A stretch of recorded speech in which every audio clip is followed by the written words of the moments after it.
ఓం నమ శివాయ. ప్రకృతిలో ప్రతి అణువు దైవ స్వరూపమే. కానీ కొన్ని శక్తులు మాత్రం అత్యంత రహస్యంగా, అత్యంత శక్తివంతంగా ఉంటాయి. అటువంటి ఒక మహాశక్తే మాతా మానసాదేవి. మన భారతీయ సంస్కృతిలో నాగులకు ఒక ప్రత్యేకమైన స్థానం ఉంది.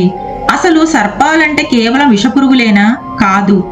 అవి రహస్యాలకు, నిధులకు, సంతానానికి ప్రతీకలు. ఆ సర్పజాతి మొత్తాన్ని శాసించగలిగే శక్తి స్వరూపిణి మానసాదేవి. అసలు ఈ మానసాదేవి ఎవరు? ఆమె సాక్షాత్తు ఆ పరమశివుని కుమార్తె అని మీకు తెలుసా? సర్పదోషాల నుండి మానవాళిని రక్షించడానికి మాతా మానసాదేవి ఎందుకు అవతరించింది? హరిద్వార్లోని బిల్వ పర్వతంపై ఆమె ఎందుకు కొలువై ఉంది? ఈ రోజు సకల సర్పదోషాలను హరించే ఆ తల్లి దివ్య చరిత్రను, ఆస్తికుడి జననాన్ని, జన్మేజయుడి సర్పయజ్ఞాన్ని మనం సంపూర్ణంగా తెలుసుకుందాం. ఇది కేవలం కథ కాదు, మన తలరాతను మార్చే పురాణ గాథ.